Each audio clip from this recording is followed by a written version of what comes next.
গতকালকে আমরা লক্ষ্য করেছি যাদের মুখ থেকে এই বাক্যটি এসেছে তাদের বডি ল্যাঙ্গুয়েজটি আপনারা খেয়াল করবেন, তাদের পোস্টার ব্যানারগুলো আপনারা লক্ষ্য করবেন, তাদের বক্তব্যগুলো আপনারা লক্ষ্য করবেন। কেন, কি কারণে আজকে নতুন করে আবার সেই ইউনিটির পোস্টে আপনাদেরকে মিটিং করতে হয়?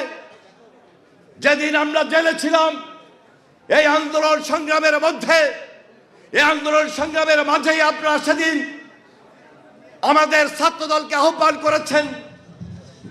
মাঠে আপনারা জাতীয় যতগুলো রাজনৈতিক দল আছে তাদের কাছে আহ্বান করেছেন মাঠে নেমে আসার জন্য। আমাদের মহাসচিবের সঙ্গে বৈঠক করেছেন, আমাদের ভারপ্রাপ্ত চেয়ারম্যান জনাব তারেক রহমানের সঙ্গে আপনারা স্কাইপিতে মিটিং করেছেন। Double million offer Walton fridge কিনে পেতে পারেন 20 লক্ষ টাকা, রয়েছে কোটি কোটি টাকার নিশ্চিত উপহার। তাহলে আজকে কেন নতুন করে আবার সেই ইউনিটির প্রশ্ন আসে? অত্যন্ত দুঃখের বিষয়। কাকে আজকে ইউনিটির নামে এই দেশে ওই ষড়যন্ত্রকারী যারা অর্থ পাচার করেছিল, যারা ফ্যাসিস্ট কায়দায় কর্তৃত্ববাদী শাসন করেছিল, যারা গুম করেছিল, যারা খুন করেছিল, যারা ষড়যন্ত্র এখনো দেশের বিরুদ্ধে করে যাচ্ছে, তাদের জন্য কি কোনো সহায়ক নয়? তাই আমি মনে করি আপনাদেরকে রিয়েলাইজ করতে হবে, আপনাদের শুভবুদ্ধির উদয় হওয়া দরকার।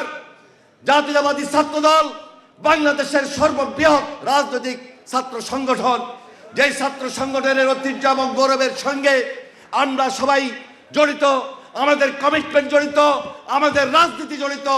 আজকে দেশের ছাত্র সমাজের সামনে আপনারা যখন ইউনিটির কথা বলেন তখন স্বাভাবিক কারণে আমরা মনে কষ্ট পাই।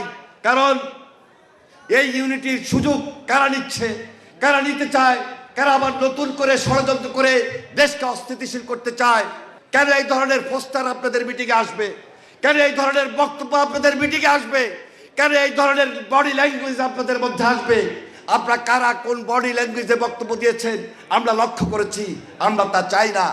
বৃহত্তর গণতন্ত্রের স্বার্থে এখনো আমরা চাই, এখনো আমরা আহ্বান জানাই, আমাদের যে ঐক্য, সে ঐক্য ফ্যাসিস্টের বিরুদ্ধে ঐক্য, আমাদের সে ঐক্য হাসিনার বিচারের বিরুদ্ধে ঐক্য, হাসিনার বিচার চাওয়ার ঐক্য।